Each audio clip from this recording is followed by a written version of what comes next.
네, 반갑습니다. 권 소장의 펀한 역사 채널입니다. 예나 지금이나 하나의 임금이 만들어지기 위해서는 반드시 그를 돕는 세력이 있어야 하고, 그 중에서는 항상 킹메이커라는 걸출한 인물이 있기 마련입니다.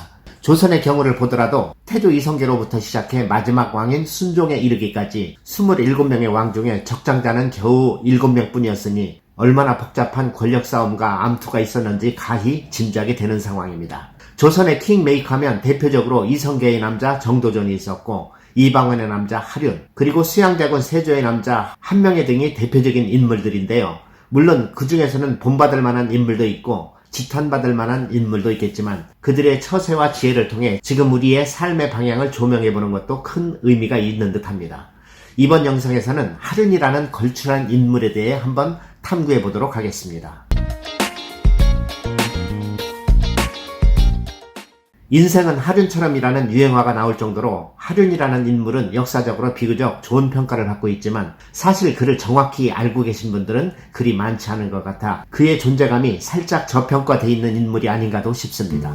하륜의 처세가 도대체 어떠했길래 600년이 지난 지금도 그의 이름이 회자되고 있는 걸까요? 하륜은 호방한 성품으로 시대를 꿰뚫어보는 지혜와 온유한 카리스마를 가진 인물의 대명사로 알려져 있고, 정도전에 버금가는 업적도 많이 남긴 인물입니다. 하륜은 고려 말 날아가는 새도 떨어뜨린다는 권문세력 가문의 사위 출신으로 고려 말인 1360년에 13살이라는 어린 나이에 국자감시에 합격하고 1365년엔 18살의 약관의 나이로 당당히 문과에 급제한 수재 중의 수재였습니다. 이후 우리가 잘 아는 정도전, 정몽조 등과 함께 이색학당에서 활동하며 관직 생활을 하였습니다.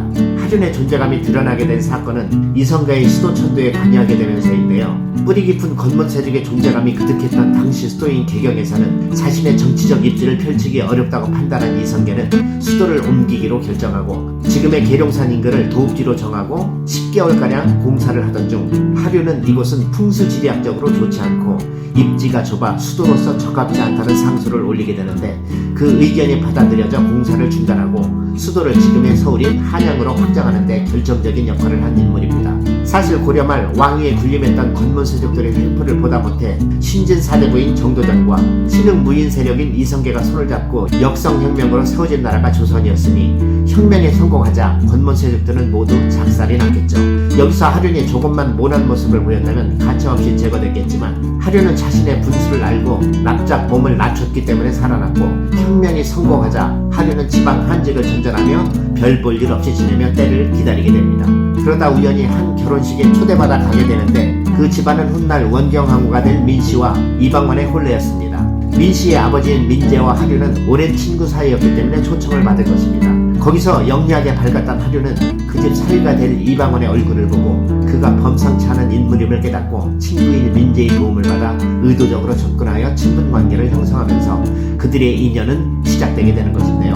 사실 당시의 실세였던 정도전과 정치적으로 척이져 있던 하륜이 재기의 기회를 보며 정도전의 반대 세력을 찾아 나선 게 맞다고 봅니다. 하륜은 혁명 세력인 정도전의 눈에 가신 인물이었기에 먼 지방으로 좌천되어 가게 되는데, 그때 하륜이 이방원에게 살짝 귀뜸을 하는데, 당신이 거사를 일으키기 위해서는 이숙번 대감을 잡으라고 조언을 해줍니다. 이숙번은 사병 집단이 있었고 정도전과 정치적 대립에 있었던 인물이었기에 이성계의 세자책봉에 불만이 많았던 이방원, 그리고 이숙번, 하륜이라는 새로운 구도의 정치 세력을 규합하게 되었던 것입니다. 결국 1차 왕자의 난을 계기로 반대 세력인 정도전은 사사되고 이방원은 바로 왕이 되지 않고 둘째형 방과를 왕위에 앉히게 되는데, 이는 세상의 비난을 피하기 위한 이방원의 계책이었던 것입니다. 실권은 방원이 다 잡고 있었고 차기 대권을 겨냥하여 허수아비인 정종을 앉혔던 것이죠. 우리 현대사의 전두환 대통령도 쿠데타에 성공하지만 바로 대통령이 되지 않고 짧은 기간 다른 인물을 대통령으로 올렸던 것과 비슷한 상황이라고 볼 수 있겠습니다. 3대왕 태종이 되는 이방원은 자신을 도와주었던 사람들을 전부 사사했던 무서운 인물로 토사구팽의 끝판왕이었습니다. 자신을 도와 왕으로 만들어진 원경왕후 민씨의 동생들인 민무구, 민무지를 가차없이 사사하질 않나, 평생의 동지였던 이숙번을 기왕 보내지 않나 피도 눈물도 없이 엄청난 피바람을 부른 왕이 바로 이방원이었는데요. 하지만 이방원이 끝까지 믿고 신뢰했던 한 사람이 있었으니 그게 바로 하륜이었던 것입니다. 왜냐하면 그에게는 야심이 보이지 않았기 때문입니다. 태종실록에 하륜의 인물됨이 잘 기술되어 있는데요. 하륜이 천성적으로 자질이 중후하고 온화하며 평생에 빠른 말과 급한 빛이 없었으니 관복 차림으로 묘당에 이르러 의심을 결단하고 계책을 정하면은 헐뜯거나 칭송한다고 그 마음을 움직이지 않았다 라고 기록이 되어 있는데요. 즉 자신을 끝없이 낮추는 겸손의 미덕이 있었고 우직함 또한 겸비하였기에 그는 왕은 물론 주변 사람들에게 큰 신뢰를 받게 되었고 그 신뢰를 바탕으로 왕의 대리인으로 조선을 만들어갔던 대표적인 인물이 하륜이었습니다. 그의 업적은 무엇이 있었을까요? 당시 한양은 여름 장마 때만 되면 배수가 좋지 않아 온통 물바다가 되었다고 합니다. 요즘 때 아닌 집중호우로 서울의 강남 일대와 중부지역이 온통 물난리가 나서 많은 사람들이 죽거나 큰 피해가 일어나 우리를 안타깝게 하는데요. 당시의 한양은 그런 상황이 매년 반복되었다고 보시면 될 것 같습니다.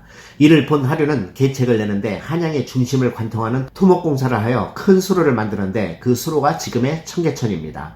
청계천은 하륜이 준설한 수료이며 청계천 준설 이후 매년 고통받던 물난리가 크게 잦아졌다고 합니다. 그리고 백성의 억울함을 왕에게 직접 아뢰는 시스템을 만드는데 그게 바로 우리가 잘 아는 신문고 제도입니다. 신문고 제도는 중국 송나라의 등문고 제도를 조선에 도입한 건데요. 사실 신문고는 대표적인 전시행정의 하나로 볼 수 있겠습니다. 왜냐하면 백성이 억울함을 호소하는 북을 치게 하려면 종로 한복판에 설치했으면 좋았겠는데 신문고를 창덕궁 안에 설치하였습니다.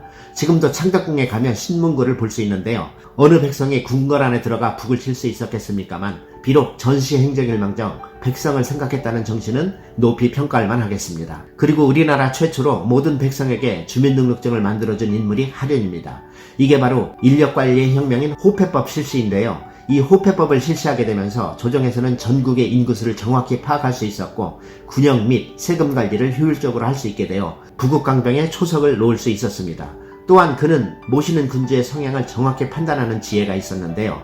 태종의 수건은 왕권 강하임을 알았던 하륜은 지금의 국무총리에 해당하는 의정부의 권한을 축소하고 장관급에 해당하는 2호 예방현공의 6조가 왕에게 직접 보고하여 왕의 권한을 강화하는 6조 직계제를 완성한 인물이기도 합니다.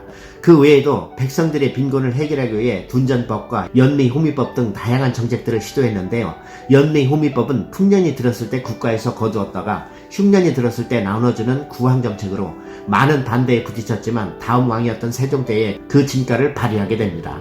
하륜은 정치적, 경제적인 다양한 개혁제도를 대대적으로 실행하여 기득권의 반발을 사기도 했지만 이를 믿어주었던 태종이 있었기에 개혁을 수행할 수 있었으며 그의 손에 의해 만들어진 행정 시스템은 조선 운영의 기초가 되었고 그 시절 백성들은 살기 좋았던 시기로 평가되고 있습니다. 사실 태종의 업적으로 알려져 있는 많은 일들은 대부분 하륜의 머리에서 나온 업적이었으니 조선을 건국한 게 정도전이었다면 조선을 완성한 게 하륜이었다고 평가해도 전혀 손색이 없을 것 같습니다. 목숨을 부지하기조차 어려웠던 혼란한 시기의 중심에서 겸손과 뛰어난 처세를 바탕으로 인내하며 미래를 준비하였고 군주에게 믿음을 주며 한 나라의 2인자로 등극하여 결과적으로 뛰어난 정치를 주도했던 인물 하륜. 일면으로는 이 시대에 우리가 기억할 만한 인물임에 틀림없을 것 같습니다. 시청해주셔서 감사합니다.